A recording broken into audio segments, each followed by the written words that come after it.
mo níṣẹ́ ti gbọ́ SPFS TV tó milẹ̀ títí tó ṣàprápra tó tún lè lálejò tó táwọn yọ. SPFS TV òun ní ká máa wò ní tilẹ̀ kókó. ọ̀dà ṣóò ti gbọ́ òun ní ká máa wò ní tilẹ̀ kókó. àǹtí ṣóò ti gbọ́ òun ní ká máa wò ní tilẹ̀ kókó. ẹ̀yin àpẹ̀ṣẹ́ ti gbọ́ òun ní ká máa wò ní tilẹ̀ kókó.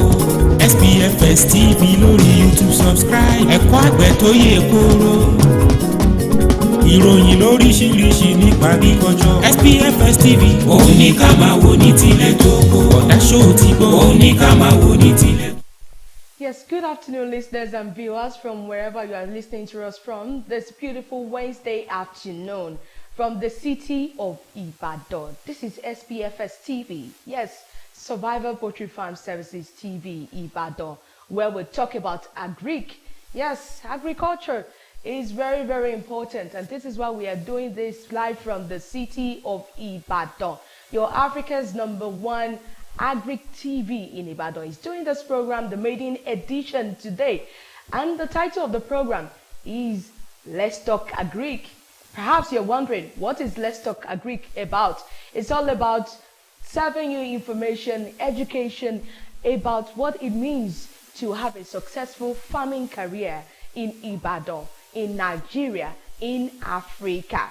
My name is Olamide Teju Oshobo. On this program, you can call me CC Teju. It promises to be an educative, informative, and engaging one this afternoon. Trust me, we have our guest live here in the studio this afternoon. He's going to be doing justice to the topic we'll be talking about. And what's the topic? That is layers farming. Layers farming. What do you need to know about layers farming? Do join us after this time out. SPSF TV, don't go away. àǹtí ṣóò ti gbọ́ òun ní ká máa wò ní tilẹ̀ tó. ẹ̀yin àpẹ̀ṣẹ́ ti gbọ́ òun ní ká máa wò ní tilẹ̀ tó. SPFS TV lórí Facebook, SPFS TV lórí YouTube, SPFS TV lórí Instagram. For your agricultural programs lóríṣiríṣi. àgbẹ̀ ọlọ́sìn ẹja oríire ti dé. ọlọ́sìn adìyẹ má ṣe mí kan rárá.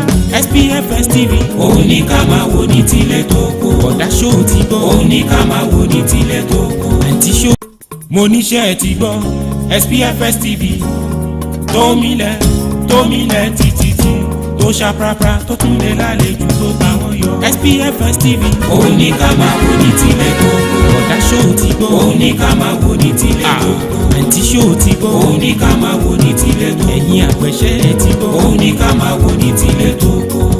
SPFS TV lórí YouTube subscribe. ẹ̀kọ́ àgbẹ̀ tó yè kóró. ìròyìn lóríṣiríṣi nípa agriculture. SPFS TV òun ní ká máa wò ní tilẹ̀ tó kó. ọ̀dà ṣóò ti gbọ́ òun ní ká máa wò ní tilẹ̀ tó kó. àǹtí ṣóò ti gbọ́ òun ní ká máa wò ní tilẹ̀ tó kó. ẹ̀yin àpẹ̀ṣẹ́ ti gbọ́ òun ní ká máa wò ní tilẹ̀ tó kó. SPFS TV lórí Facebook, SPFS TV lórí YouTube, SPFS TV lórí Instagram. For your agricultural programs lóríṣiríṣi. àgbẹ̀ ọlọ́sìn ẹja oríire ti dé. ọlọ́sìn adìyẹ má ṣe mí kan rárá. SPFS TV òun ní ká máa wò ní tilẹ̀ tó kó. ọ̀dà ṣóò ti gbọ́ òun ní ká máa wò ní tilẹ̀ tó kó. àǹtí ṣóò mo níṣẹ́ ti gbọ́ SPFS TV tó milẹ̀ títí tó ṣàprápra tó tún lè lálejò tó táwọn yọ. SPFS TV òun ní ká máa wò ní tilẹ̀ tó kó. ọ̀dà ṣóò ti gbọ́ òun ní ká máa wò ní tilẹ̀ tó kó. àǹtí ṣóò ti gbọ́ òun ní ká máa wò ní tilẹ̀ tó kó. ẹ̀yin àpẹ̀ṣẹ́ ti gbọ́ òun ní ká máa wò ní tilẹ̀ tó kó. SPFS TV lórí YouTube subscribe. ẹ̀kọ́ àgbẹ̀ tó yè kóró. ìròyìn lóríṣiríṣi nípa agriculture. SPFS TV òun ní ká máa wò ní tilẹ̀ tó kó. ọ̀dà ṣóò ti gbọ́ òun ní ká máa wò ní tilẹ̀ tó kó. àǹtí ṣóò ti gbọ́ òun ní ká máa wò ní tilẹ̀ tó kó. ẹ̀yin àpẹ̀ṣẹ́ ti gbọ́ òun ní ká máa wò ní tilẹ̀ tó kó. SPFS TV lórí Facebook, SPFS TV lórí YouTube, SPFS TV lórí Instagram.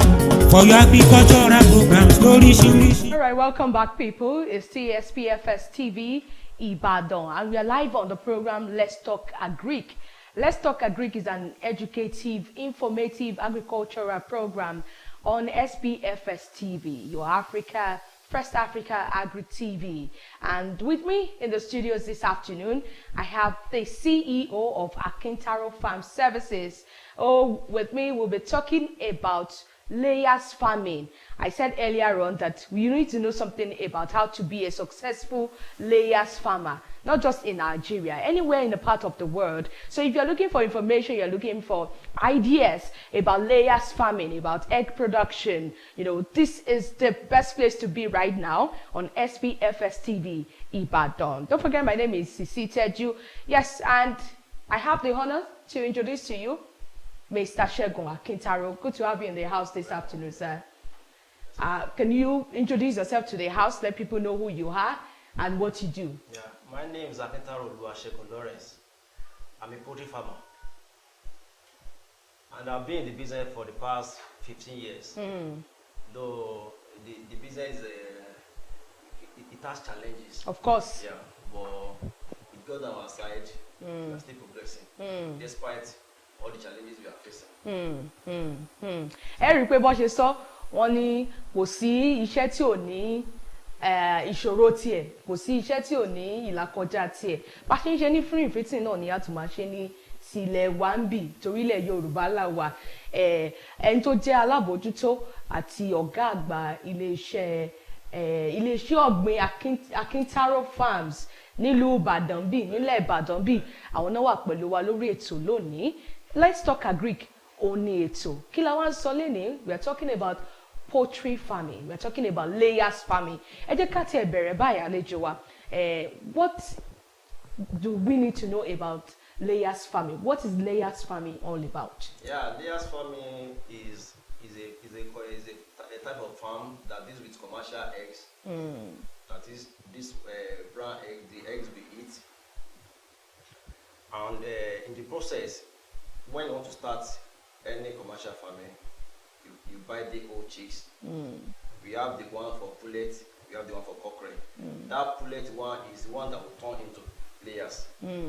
If you rear it from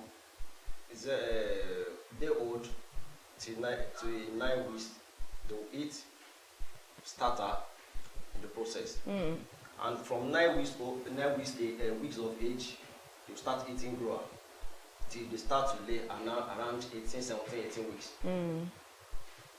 Wow, interesting. So ẹ jẹ́ kí n béèrè báyìí pé ẹ sọ̀rọ̀ pullet. Báwo ni a ṣe ń dá pullet mọ̀ láàrin àwọn ohun ọ̀sìn adìrẹ? How do you recognize that this hen or this chick is a pullet? Yeah, tẹ́ bá rí adìẹ tó máa ní brown color ní ara, that's brown color. Those ones. We have different types of breed now. We have the Noila, we have pullet. Noila and pullet, they look similar. But I come out to be more jewelry color. It's to be job more on Noila. But pullet gone only brown color Lara. Ni kékeré. Was atila on oríṣiríṣi not that you want. Tabonola was saying tí ó sì nísìnyí. Pullet yẹn máa wà easily láti dààmú. Ó máa ní brown color lára, ó máa brown dáadáa. Èkejì ẹ̀ tó jẹ́ akọ rẹ̀, òun náà ń pè ní cockerel. White color, wà creamy color. But the brown color wà on the layers. The color of differentiate láàrin àwọn méjì síra wọn nìyẹn. In other words, what you are saying is that it is the pullet that grows up to be the layers. Yes, wow, exactly. Interesting. Torí àwọn kan tí ẹ̀ ń gbọ́ wa tí wọ́n mú nǹkan kan pa nǹkan ọ̀sìn adìrẹ. Mo rántí pé ní ọdún kan, ọdún kérésì kan tá a ti ẹ̀ fẹ́ pa adìrẹ. La bá bá ẹyin nínú adìrẹ tá a pa. Nígbà tí mọ́ mi yóò sọ̀rọ̀, mọ́ mi ní layers ni a pa o. Mo ní layers ni ló bá di pé akẹ́yìn inú ẹ̀ jẹ́. Ẹ jẹ́ ká tún wò báyìí pé tá a bá ń sọ̀rọ̀ nípa layers farming, ẹni tí ò mọ nǹkan kan nípa nǹkan ọ̀sìn rárá, tá a bá fẹ́ ṣe layers farming, báwo la ṣe ń bẹ̀rẹ̀? How do you start? How do you, the ideation stage? Okay. What must that person have to start a layers farming business? Yeah, before you venture to layers farming, you must have a structure on ground, which is the farming structure. That means the pen house. We call it housing. Where we house those birds. Once that one is on ground, you plan of buying equipment, which are the feeders, and maybe the feeders our round gold. You have to buy the feeders, you buy the drinkers, you buy antibiotics and vitamin for the arrival of the best. Irú vitamin C táwọn náà mọ̀ mú kàn. But àwọn yẹn oríṣiríṣi vitamin C wà ń bẹ, D wà ń bẹ, vitamin K wà ń bẹ. Oríṣiríṣi èèyàn tá díẹ̀ náà wà lọ́tọ̀, nǹkan ọ̀sìn náà wà lọ́tọ̀ fún rẹ̀. A máa jẹ́ kí gbogbo yẹn wà on ground sílẹ̀ and a dẹ̀ máa get brooder. Brooder yẹn ní pé òun ló máa jẹ́ bí heat, source of heat fún wa. Tá dé bá fẹ́ dé, tá fẹ́ arrive dé, source of heat a máa lò fún wọn ní brooder. Àwọn mìíràn máa lo charcoal, àwọn mìíràn máa lo gas. Irú charcoal yẹn ṣé kò wá ní jẹ́ ìpalára fún àwọn nǹkan ọ̀sìn? Àwọn míì wà tó máa ń jẹ́ ìpalára. Ìwọ àwọn igi míì wà tó ń fi ṣe charcoal tó wà very poisonous. Ìwọ àwọn èèyàn lè mọ̀. Bọ̀ tó máa lò tó bá rí pé wọ́n ń lò tó èéfín ẹ̀ lọ sókè táwọn adé ẹ̀yìn ilé ẹ̀lẹ̀ tó ń fà sí mú ó máa ní ìpalára lára díẹ̀. Bọ̀ àwọn kan ṣe ń lò bọ̀ máa prefer káwọn èèyàn máa lo brooder èyí tí wọ́n ń lò pẹ̀lú gas. Wọ́n á kàn kọjú kíní ẹ̀ sílẹ̀ òun ló máa jẹ́ source of heat fún wọn. Àwọn tí bá dẹ̀ gba irú adé báyẹn the first day tó wá kọ́ dé ẹ gbọ́dọ̀ jẹ́ kó tó bá dé máa dé sínú pẹ́ẹ́nì ẹ máa ti make sure pé ibẹ̀ wà ó ti heat wà ní pen house yẹn tẹ máa kó wọn síbẹ̀ tí wọ́n á lè kó wọn síbẹ̀ ẹ máa kó wọn sínú àwọn ẹ máa da wúṣèlú náà sílẹ̀ dandan ní wúṣèlú àwọn kan máa ń lo sawdust but sawdust ò dáa fún adìẹ láti máa lò. Sawdust ò dáa because ó máa ń kú that's dust particles inside that could affect the chicken. The growth and of the chicken and the way the respiratory system náà ó lè wà affected pẹ̀lú. I see. Ó dáa bẹ́ẹ̀ ṣe ń bọ̀rọ̀ yín bọ̀ ẹ sọ̀rọ̀ nípa pé kéèyàn ní pen. I'm asking for people like me who don't have maybe we don't have a structure on ground. We are not big people like you who have a farming business. I just want to do something little in my backyard. Ṣé dandan ni kí n ní pen ni? Tó wáyé pé ènìyàn ní backyard ẹ̀ tó jẹ́ ilé tí èèyàn ń gbé fún rẹ̀ ọ̀ tó bá jẹ́ ilé tí èèyàn ń yá gbé tí àwọn tó dẹ̀ nílé ò lè sọ̀rọ̀ pé bí òun adìẹ ń rùn sáwọn lára tó bá ní agreement pẹ̀lú ẹ tó bá nílé ọ̀ tó bá pẹ́ nílé yẹn fúnra yẹn kí wọ́n fẹ́ ṣe èèyàn lè ṣe síbẹ̀ bòyá kàn make sure pé structure yẹn ga sókè ó kọjá pen house tí wọ́n fẹ́ lò ó kọjá fence tí wọ́n fẹ́ lò ṣúdà atẹ́gùn máa gba bí fence yẹn wọlé a máa gbàgbé jáde àwọn adìẹ wọn need ventilation more ventilation ṣé lóòótọ́ wọn need atẹ́gùn bọ̀ kì í ṣe nínú àsìkò tí wọ́n kọ́ gbà wọ́n lè má ní atẹ́gùn púpọ̀ but wọ́n ti ń dàgbà wọ́n ti ń grow wọ́n need ventilation tí ventilation bá tí wọ́n á ti ní poor ventilation nínú pen house. The growth will be hindered. It will be retarded. Wọ́n ní grow dáadáa bó ṣe kó ṣe grow. Àwọn tó máa ti grow dáadáa wọ́n ṣe fẹ́ grow wọ́n ṣe fẹ́ wà productive dáadáa ní. Ìyún ni pé àràrà adìẹ náà ń bẹ. Runt wà ìkọ́ ní runt. Interesting. Wọ́n sì ní yé. Wọ́n ò ní yé. Even tó wá di stage yẹn kókó láti pé runt wà máa dẹ̀ the best thing kí wọ́n ṣe pé let's remove those runts from the pen kí wọ́n discard wọn or kí wọ́n call them out. Wow, interesting. But báyọ̀ bá rọ̀ mi lọ ẹ máa kọ́ pen house yẹn ó máa ga ju fence ilé yẹn lọ. Ìyá á fi àwọn chicken net or tó ń pè ní Boko Haram net ìyá á fi camp ẹ̀. So they won't go outside. They won't go out from the wọ́n máa conceal nínú a specific place.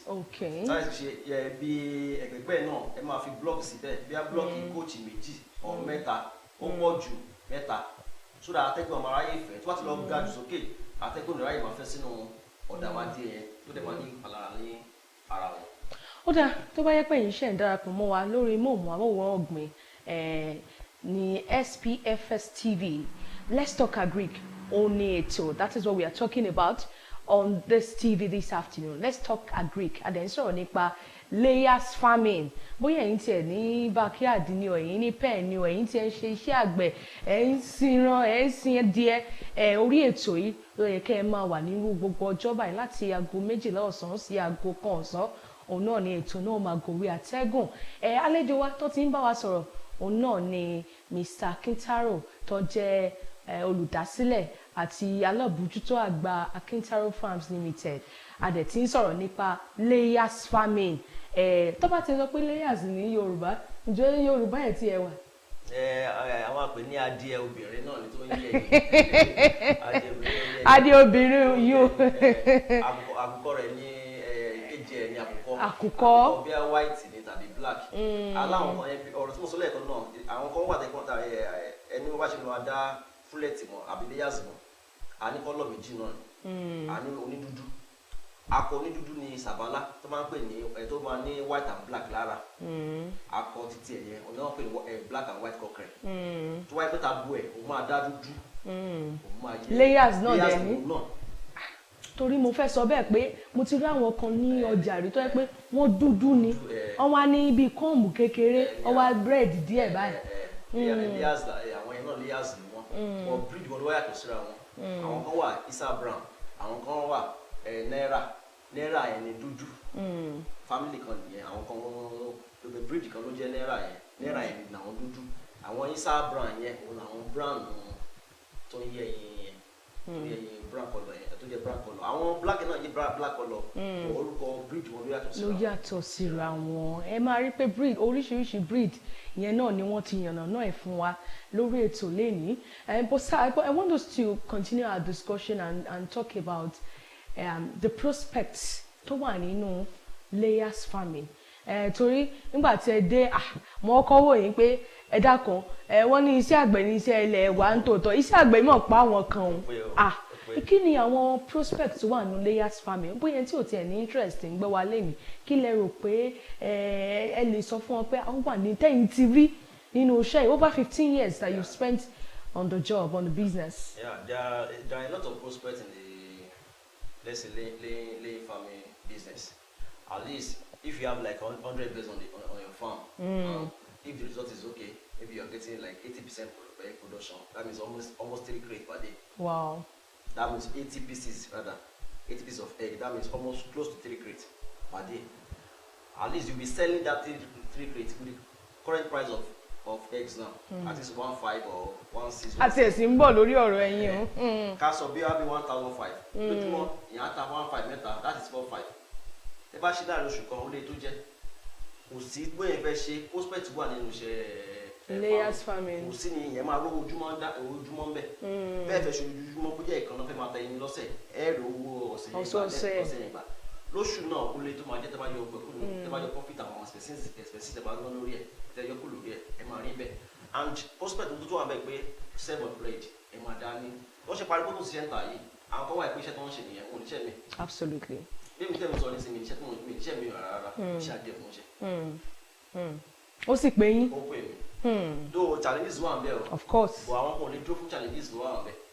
Báyìí ní sọ́jà jẹ́ wọ́n ní sìn wọ́n aláwọ̀ máa sákòrò ní business. Tí bá sákòrò ní business ẹ ti fi vacuum sílẹ̀. Àwọn kan náà máa tún wo vacuum yẹn bẹ́ẹ̀ dẹ̀ create vacuum yẹn sílẹ̀ nǹkan táyà ń supply síta ìyẹn náà ó ti reduce. Àtúkúrò ń bẹ̀. Àwọn kan ló tún máa àwọn kan tó máa wẹ̀ yín bẹ́ẹ̀ customer tó ń gbà yín lọ́dọ̀ yín nísìnyí tẹ́ ti fi iṣẹ́ business máa jẹ sílẹ̀ tẹ́ ẹ̀ fún lájẹ mọ́ àti láì ṣe máa wá ẹ̀kọ́ ibi oko mi tó máa lọ. A lot of prospects ló wà nínú iṣẹ́ layers farming. Tẹ́ bá wojú aago yín hẹ̀rí pé àti ń bá ètò yìí bọ̀ sí ibi tó lámì tó lápẹẹrẹ a tún máa bá sọ̀rọ̀ nípa egg production ní layers farming tẹ̀síwájú sí ṣùgbọ́n ká tún máa bọ̀rọ̀ wa lọ ẹ jẹ́ ká. mo níṣẹ́ ti gbọ́ SPFS TV tó milẹ̀ títí tó ṣàprápra tó tún lè lálejò tó táwọn yọ. SPFS TV òun ní ká máa wò ní tilẹ̀ tó ọ̀dà ṣó ti gbọ́ òun ní ká máa wò ní tilẹ̀ tó àǹtí ṣó ti gbọ́ òun ní ká máa wò ní tilẹ̀ tó ẹ̀yin àgbẹ̀ṣẹ́ ti gbọ́ òun ní ká máa wò ní tilẹ̀ tó SPFS TV lórí YouTube subscribe ẹ̀kọ́ àgbẹ̀ tó yè kóró ìròyìn lóríṣiríṣi nípa agriculture. SPFS TV òun ní ká máa wò ní tilẹ̀ tó ọ̀dà ṣó ti gbọ́ òun ní ká máa wò ní tilẹ̀ tó àǹtí ṣó ti gbọ́ òun ní ká máa wò ní tilẹ̀ tó ẹ̀yin àgbẹ̀ṣẹ́ ti gbọ́ òun ní ká máa wò ní tilẹ̀ tó. SPFS TV lórí Facebook SPFS TV lórí YouTube SPFS TV lórí Instagram for your agricultural programs lóríṣiríṣi àgbẹ̀ ọlọ́sìn ẹja oríire ti dé ọlọ́sìn adìyẹ má ṣe mí kan rárá. SPFS TV òun ní ká máa wò ní tilẹ̀ tó kó ọ̀dà ṣó ti gbọ́ òun ní ká máa wò ní tilẹ̀ tó kó. mo níṣẹ́ ti gbọ́ SPFS TV tó milẹ̀ títí tó ṣàprápra tó tún lè lálejò tó táwọn yọ. kọjọ SPFS TV òun ní ká máa wò ní tilẹ̀ gbogbo ọ̀dà ṣó ti gbọ́ òun ní ká máa wò ní tilẹ̀ gbogbo àǹtí ṣó ti gbọ́ òun ní ká máa wò ní tilẹ̀ gbogbo ẹ̀yin àgbẹ̀ṣẹ́ ti gbọ́ òun ní ká máa wò ní tilẹ̀ gbogbo SPFS TV lórí YouTube subscribe ẹ̀kọ́ àgbẹ̀ tó yè kóró ìròyìn lóríṣiríṣi nípa kíkọjọ SPFS TV. Yes, welcome back. It's still SPFS TV Ibadan, your first African Agro TV in Nigeria, and we're still on the program. Let's Talk Agric, an educative, informative Agric program. Yes, where we'll let you know everything about agriculture. In case you have questions, you have comments, you can, follow us on all our social media platforms and drop your comments. Especially for our guests who we see right here in the studio with us.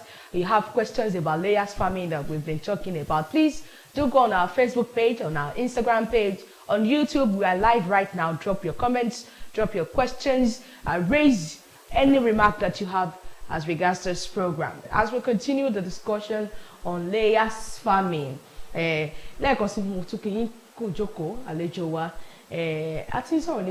farming. I want us to look at the aspect of egg production now. You mentioned that layers farming is basically for egg production, yes. Not for meat. Not for meat. For egg production. So if you talk about egg production,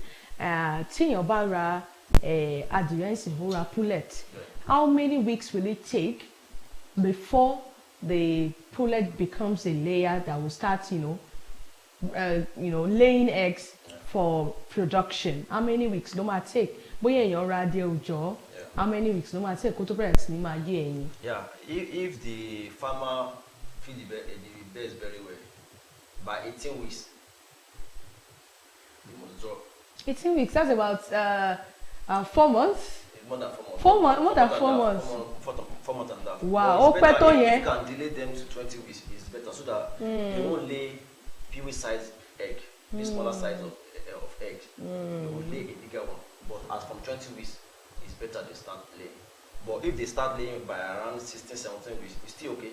But at least you'll be spending money on them, and that is an assurance that this bird will perform.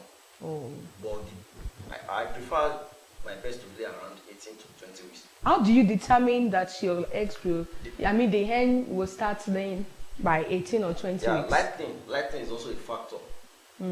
Once they are coming to maturity, okay. You start increasing the lighting. Okay. That means the sunlight. Not sunlight only. Okay. Sunlight is artificial light. Okay. You can give them lighting on generator or putting. I want no more so that stimulate the egg production for body. Lighting not share. But if you feed them very well, what's the problem? They have 18 weeks. 18 weeks. But that batch that they are almost a real one kékeré or real one that only 18 weeks. Or delay there. But most farmers no man delay by me I'm for kékeré. Okay. For wait not determine better. Okay. So but at 10 it's starting a body weight that is around 150, 1.4. Is that kilogram? Okay. Kg, yes. All right. Kg, once you have 10 weight here, they can start. On one push. Okay. But once you have 10 weight age here, 1.350 to 1.4, definitely no money. And don't they war age here, but we very follow the to be careful by but on my grow. But once you will need age body size here, so 1.3, 1.350, 1.4. Oda, ẹ ká tún wò báyìí pé tí adìẹ bá ti wọ layers tó bá ti wọ 18 weeks, 20 weeks there, so that's the egg laying age. Okay? Now, the layers has entered into that age. How many eggs do, as a farmer, how many eggs should I expect at the start? At the start. Ṣé bí Puma ẹ̀ do we create kan lọ́jọ́ kan ni àbí báwo la ṣe jẹ́? Age in weeks, number one increase.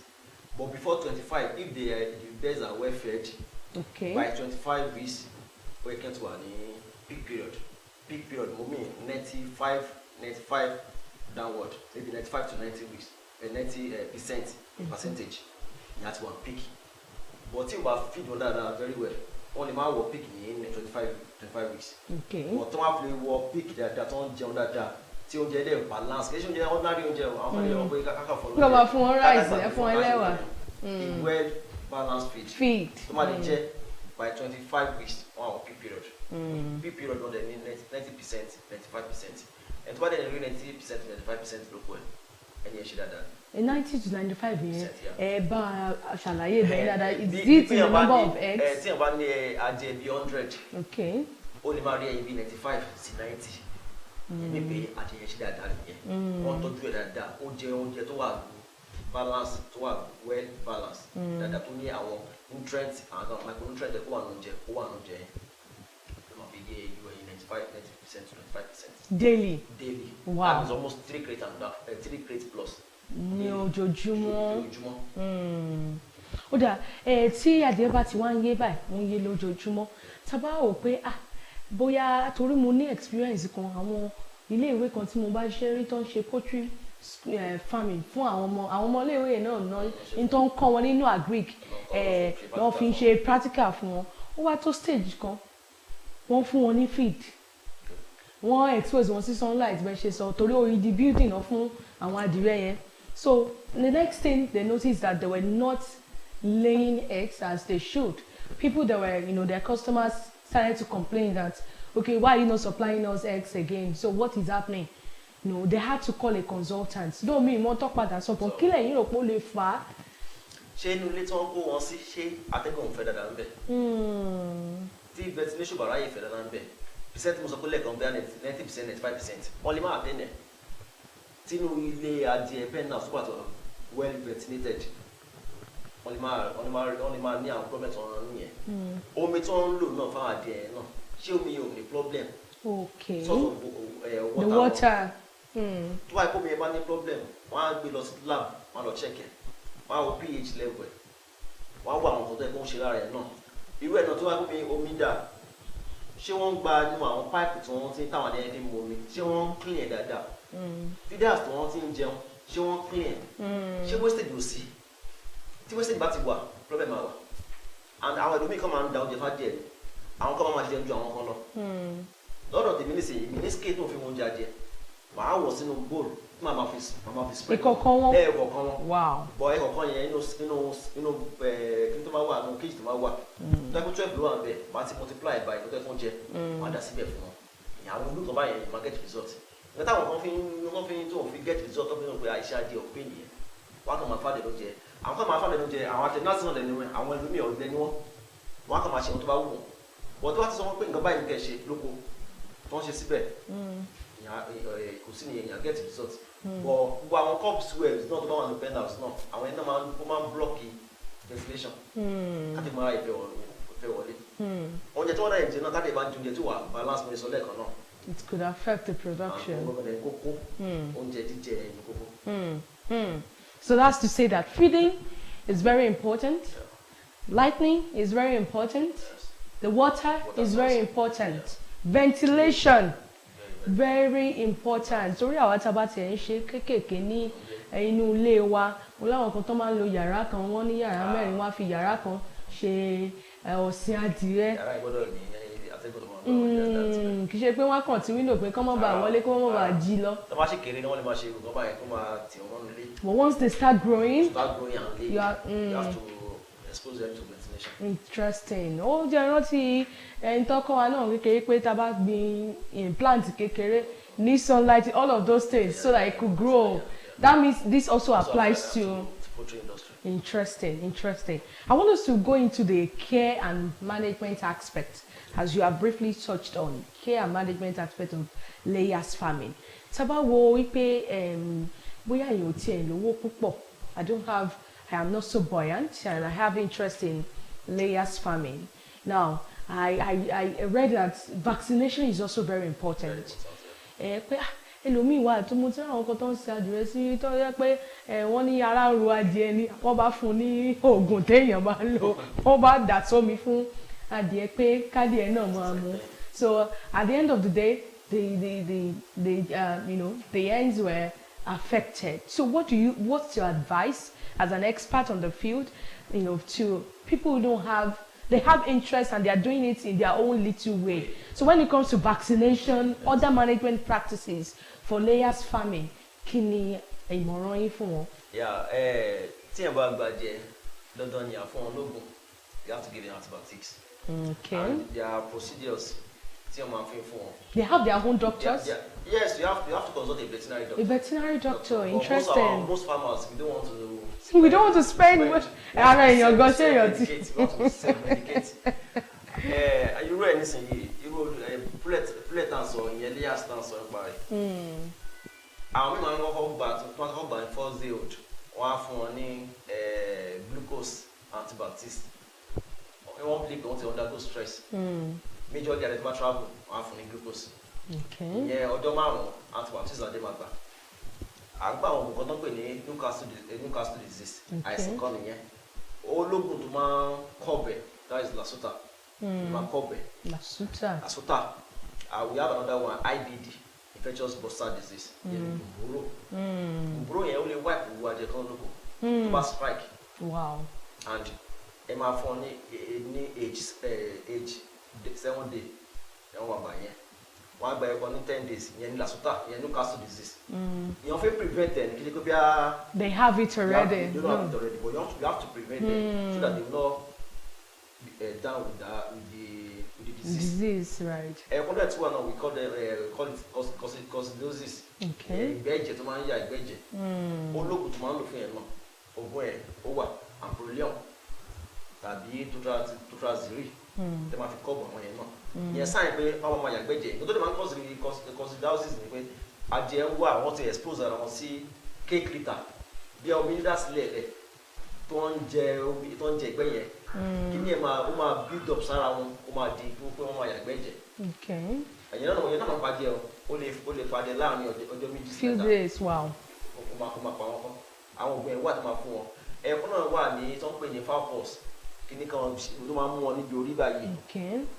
Ògùn ẹ̀ máa fún ẹ náà wọ́n máa ń gún yẹn ní abíyá abẹ́rẹ́ lábẹ́ wọn máa fi ń gún yẹn ibi winglet wọn wọ́n máa kí bọ̀ ọbẹ̀ ìyẹn náà máa kọ́ bù kíkí ni ẹ̀ máa ní àìsàn lára tó wáyé dé stage kan náà age 15 to 16 weeks ẹ máa gún wọn ní tó ń pè ní EDS IBD IB àti ND máa fún ọ láwùjọ yẹn àwọn ògùn mẹ́rin tí mo dákọ̀ yẹn ó contain ní Lasuta.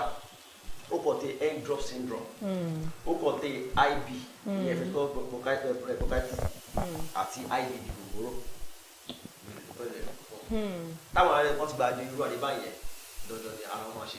Kò ní problem ara ní lẹ́yìn period. So it is very important that vaccination is taken as a critical management decision in layers farming. But I was trying to say that for people who don't have the resources, financial resources, to employ the services of a veterinary doctor to, do these vaccinations for them at those stages. One for startups, what is your advice for them? What should they do? Should they continue self-medication or what's your advice? If their self-medication is right, you can continue with the self-medication. But I will employ them to employ a vet doctor. But because of we don't want to pay, and I won't blame them because of the situation of the economy. You have to self-medicate. But if the self-medication is going on well and is right and it doesn't have any side effect on the farm, you can continue with self-medication. Okay. Problem. Okay. Thank you very much for that. Very sincere advice for our listeners. SPFS TV náà ni ìkànnì tí ẹ ṣì ń gbọ́ ní àsìkò yìí. Let's Talk Agric is a program, an educative, informative agriculture program in Nigeria here, where we try to let you know what Agric is all about, what you should know about Agric, or what you want to know about agriculture. And we're still speaking to the topic, layers farming. So right here with me is our guest, Mr. Kintaro, and he's been speaking to us very sincerely, from his experiences as a poultry farmer. Okay, let me also ask you this, that for instance, I I'm very particular about people who are in this business now. They've been in this business for a while. Kí ló lè ṣẹlẹ̀ tó pé I've been doing this business maybe for 5 years, okay, and it just happened. Torí mo ka story kan tó pé wọ́n ní ẹni yẹn ó affect ẹ̀ gan débi pé the person lost millions of naira. Wọ́n ní feed làwọn adìrẹ yẹn jẹ tó pé it was a poisonous feed. Wọ́n wọ́n pé how do you as a farmer, you know, who has been on the feed business, how do you recognize or identify when something is wrong with your poultry farm before it gets to the extent of losing everything? Is there something to look out for before it gets to that worst situation? At this, every morning when you get into the pen house, you have to look at the behavior of the birds. If they are not eating very well, you must know that something is going on with them. You will know if the feed they are eating, they are not eating as you expected from them. You must know something is wrong. Maybe through the feed or through drinking water. That's the two major things that always affect them. Drinking water, if the water is contaminated or the feed is bad, is muddy, problem will set in from that side. And biosecurity too. You must not allow anybody to enter your poultry house anyhow. And if they want to, you allow them, you have to put a floor bat on the entrance of the pen house. So they can clean their legs. Clean their hands before entering. Mo ti ẹ̀gbọ́n nǹkan kan rí sà wọ́n ní àwọn adìrẹ yẹn wọ́n máa ń mú àwọn tó máa ń fún wọn lóúnjẹ tẹ́ bá change àwọn tó ń fún wọn lóúnjẹ wọ́n lè má jẹun mọ́. wọ́n lè kọ́ rẹ́ nìkan tí ò rí wọ́n máa sá. tó tí wọ́n bá gba new workers ńkọ́ tí wọ́n sá bóyá nǹkan kan ṣẹlẹ̀. tí wọ́n ti mọ̀ pé adé máa ń ṣe báyìí fún wọn wọ́n á sọ fún ẹni ẹ̀ kó wọ́n máa wọnú pen house. ẹni tó wáyé kó wà ń bẹ tẹ́lẹ̀ pé wọ́n máa tẹ staff kan lọ. They must introduce the next to familiarize the person.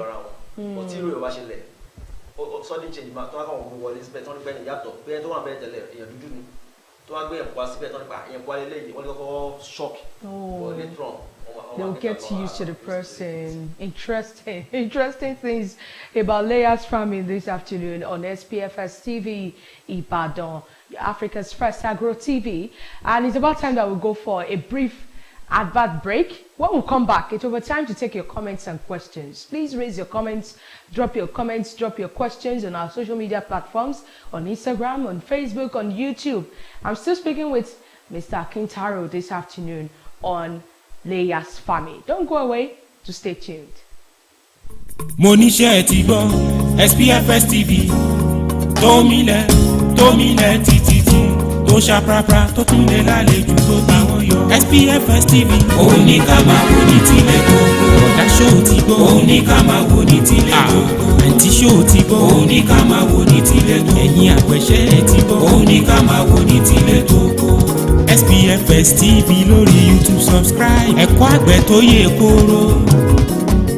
Ìròyìn lóríṣiríṣi nípa agriculture. SPFS TV òun ní ká máa wò ní tilẹ̀ tókò. Ọ̀dà ṣó ti gbọ́ òun ní ká máa wò ní tilẹ̀ tókò. Àǹtí ṣó ti gbọ́ òun ní ká máa wò ní tilẹ̀ tókò. Ẹ̀yin àpẹ̀ṣẹ́ ti gbọ́ òun ní ká máa wò ní tilẹ̀ tókò.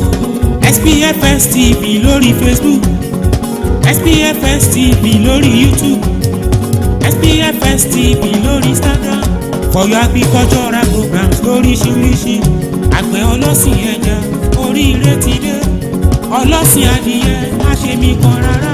SPFS TV òun ní ká máa wò ní tilẹ̀ tókò. Ọ̀dà ṣó ti gbọ́ òun ní ká máa wò ní tilẹ̀ tókò. Àǹtí ṣó ti gbọ́ òun ní ká máa wò ní tilẹ̀ tókò. Ẹ̀yin àpẹ̀ṣẹ́ ti gbọ́ òun ní. Mo níṣẹ́ ti gbọ́ SPFS TV tómilẹ̀ títí tó ṣàprápra tó tún lè lálejò tó bá wọn yọ. SPFS TV òun ní ká máa wò ní tilẹ̀ gbogbo. Ọ̀dà ṣó ti gbọ́ òun ní ká máa wò ní tilẹ̀ gbogbo. Àǹtí ṣó ti gbọ́ òun ní ká máa wò ní tilẹ̀ gbogbo. Ẹ̀yin àpẹ̀ṣẹ́ ti gbọ́ òun ní ká máa wò ní tilẹ̀ gbogbo. SPFS TV lórí YouTube subscribe. Ẹ̀kọ́ àgbẹ̀ tó yè kóró. Ìròyìn lóríṣiríṣi nípa agriculture. SPFS TV òun ní ká máa wò ní tilẹ̀ tókò. Ọ̀dà ṣó ti gbọ́ òun ní ká máa wò ní tilẹ̀ tókò. Àǹtí ṣó ti gbọ́ òun ní ká máa wò ní tilẹ̀ tókò. Ẹ̀yin àpẹ̀ṣẹ́ ti gbọ́ òun ní ká máa wò ní tilẹ̀ tókò. SPFS TV lórí Facebook. SPFS TV lórí YouTube, SPFS TV lórí Instagram, for your agricultural growth. All right, welcome back, viewers and listeners at home. We're still on the program Let's Talk Agric on SPFS TV Ìbàdàn. Ẹ ṣeun gbọ́ bẹ́ ṣe darapọ̀ mọ́ wa. Ẹ máa fi eléyìí kí gbogbo àwọn tí wọ́n wà lórí social media platforms wa. Thank you so much for joining us this afternoon. I hope you've been enjoying the conversation. I want to say thank you to Afolayan Abe, Agro EB Limited. Thank you so much for your comments on our social media platforms. Eba sọ fún gbogbo àwọn ọ̀rẹ́ yín, ẹ kó share the link. If you're enjoying the program, share the link with your friends, share it with your families, share it with your contact list so that they can also know what is going on about layers farming in Nigeria. Ẹ jẹ́ ká tiẹ̀ sọ níbi tí layers farming dé dúró ní Nigeria báyìí. Then layers farming, is there a future, for youth to come into this business and make it? Yes. We are responsible for prospect one business constantly. Àwọn kan ló ń tẹ̀yìn now. Of course. Àwọn kan ló ń ra feed, ló ń ṣe feed. We have feed millers. Prospect a venture into poultry tí olùdarí kan bẹ̀. Exactly. At least àwọn èèyàn ń jẹ yín now. Even numbers of potato ká máa jẹ tó ká máa jẹ ẹja wà ń bẹ ẹyin wà ń bẹ tó ká máa jẹ pàdé àwọn èèyàn jẹ. At least wọ́n ní ká máa jẹ nǹkan lójúmọ́ ká wá wò pé àwọn ń jẹ nǹkan lójúmọ́ with the population wa ní Nigeria over 200 million people. Ẹ wo àwọn numbers àwọn farmers tó máa wà. Good business. Àwọn èèyàn jẹ ẹyin as bó ṣe ní ká máa jẹ. Prospect wà nínú iṣẹ́ àjẹ kò sí ẹgbẹ́ ó venture into business. Àwọn èèyàn máa ń sá ń bẹ̀ wọ́n á ní ẹlòmíì tó wà ní mindset pé I want to get quick money, kíákíá. Investment, you must have passion for the business. Exactly. Once the passion is not there, you spend very make end with. What's the passion for sharing? And you have perseverance. By this only idea, one by I'm going to start where I want to draw. But you have to persevere. To let you persevere, you see, you're going to change. Tell you draw in business. Passion majorly. Very important. Passion, very important. Let's talk about the increment in the price of eggs in Nigeria right now. Let me say, every Nigerian knows what is going on right now about the price of egg. I was speaking with one of my friends yesterday, and he said in his area they are now selling a piece of egg for 100 naira. Mo ní ṣoògùn láyé ni àwọn wọ́n dẹ̀ ní ká máa jẹ yín ẹ̀yin náà sọ pé ẹyin kan lójúmọ́ kan. But with the price of egg right now, what would you say what are the factors responsible? Is this just the state of the economy, or is it from you farmers? What do you think we should know about the price of eggs right now? Yeah, it's the state of the economy, and apart from the state of the economy, material kan ṣe poultry feed. Oh. Really? Although àsìkò báyìí sọ kama àgbàdo ní bí 150 nígbà kan ni amara ní bí àsìkò báyìí bí January February bí 50 naira 70 naira. But last 2-3 years this price àgbàdo do so ní kan. As at another thing àgbàdo ṣe wọ 250 naira 260 naira. Wow. Cost of production nothing share poultry feed ó ti wọ́n. Bí last 2-3 years àgbàdo feed the bag kan ní 3,000 naira. Ìsìn ó ti di 6,000 plus. Wow. It took us then if you want here. Apart from here, no, I want to tell the old layers though in December. Oh, well, I'm saying scarcity of anything. Okay. Official keresi. Official keresi don't tell you. Oti dagba no fit anu. Tí bá dàgbà wá ṣe keep pẹ̀lú ko wọn. But shortage ẹyin ti wà, ó ti wà ní àwọn tó rà tẹ́lẹ̀. En tó bá yá kokon ní ẹyin 2000 tẹ́lẹ̀. Tí ó produce be 1,000 naira. Tí ó produce be 1,000 pieces. Ẹ pé gap to am be báyìí. Right. Oúnjẹ gangan ló cost ẹyin fi wọn. And because no matter. Absolutely. Well, for our dear Nigerian listeners, people like us who have families, we have family, we have children to take care of. Want to so ìdí fún wa tí ẹ̀yin fi wọ́n feed ló fà á. Hopefully, maybe we have maize, more maize. We have more people going into maize production, so that the price of feed will also calm down. Wow, interesting.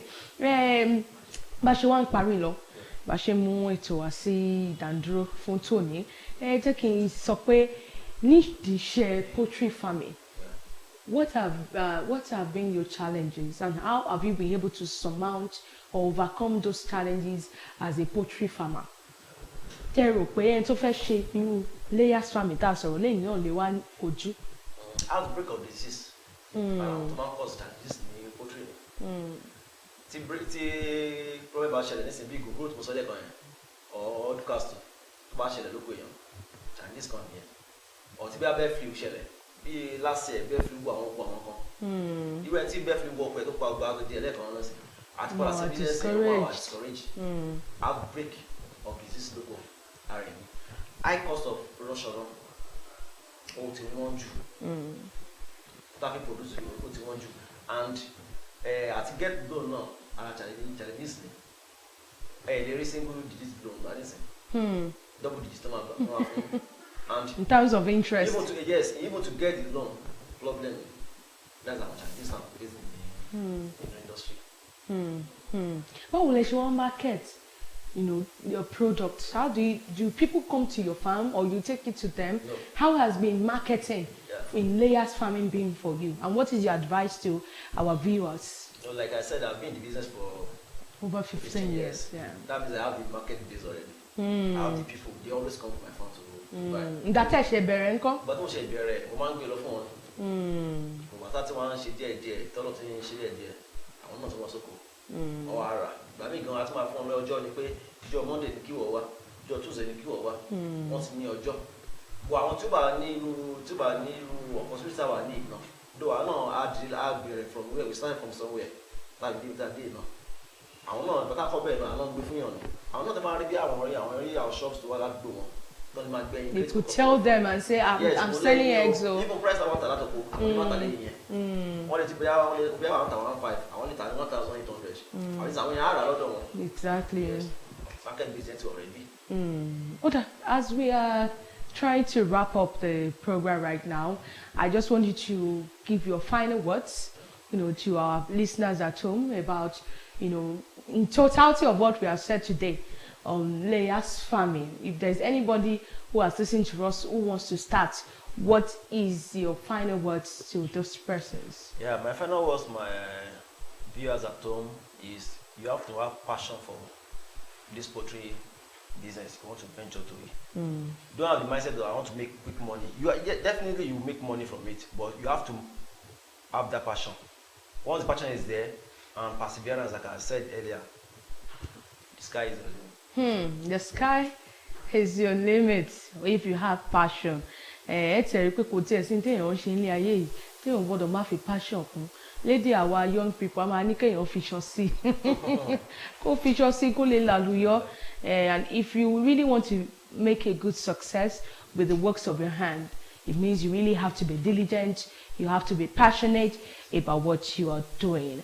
And it is at this point that we have to wrap up the show for today, the maiden edition of Let's Talk Agric on SPFS TV. SPFS TV is Survivor Poultry Farm Services Television, and online Africa Agro TV here in Ibadan, or your state, the Peseta state. Once again, my name is Olamide Tejuosho, and as I'm wrapping up, I want to say thank you to all those whom we work together today in presence of Ayani of Femi Paul, of Moni Samson, Sulaimon Oluwaseun, and the executive producer, that's in person of our CEO, Oluwatobi Odunton. Thank you so much for tuning in today. We hope that you join us next week Wednesday on another episode of this very educative agricultural program, Let's Talk Agric on SPFS TV. Thank you so much. God bless you, and see you next week. STV, Domine, tititi, tó ṣàprapra, tó tún lè lálejò tó táwọn yọ. SPFS TV, òun ní ká máa wò ní tilẹ̀ gbogbo. Ọ̀dà ṣó ti gbọ́, òun ní ká máa wò ní tilẹ̀ gbogbo. Àǹtí ṣó ti gbọ́, òun ní ká máa wò ní tilẹ̀ gbogbo. Ẹ̀yin àgbẹ̀ṣẹ́ ẹ ti gbọ́, òun ní ká máa wò ní tilẹ̀ gbogbo. SPFS TV lórí YouTube, subscribe. Ẹ̀kọ́ àgbẹ̀ tó yè kóró. Ìròyìn lóríṣiríṣi nípa agriculture. SPFS TV, òun ní ká máa wò ní tilẹ̀ tókò. Ọ̀dà ṣó ti gbọ́, òun ní ká máa wò ní tilẹ̀ tókò. Àǹtí ṣó ti gbọ́, òun ní ká máa wò ní tilẹ̀ tókò. Ẹ̀yin àgbẹ̀ṣẹ́ ẹ ti gbọ́, òun ní ká máa wò ní tilẹ̀ tókò. SPFS TV lórí Facebook, SPFS TV lórí YouTube, SPFS TV lórí Instagram for your agricultural programs lóríṣiríṣi. Àgbẹ̀ ọlọ́sìn ẹja oríire ti dé. Ọlọ́sìn adìyẹ má ṣe mí kan rárá. SPFS TV òun ní ká máa wò ní tilẹ̀ tó kó. Bọ̀dá ṣó ti gbọ́ òun ní ká máa wò ní tilẹ̀ tó kó. Àǹtí ṣó ti gbọ́ òun ní ká máa wò ní tilẹ̀ tó kó. Ẹ̀yin àgbẹ̀ṣẹ́ ti gbọ́ òun ní ká máa wò ní tilẹ̀ tó kó.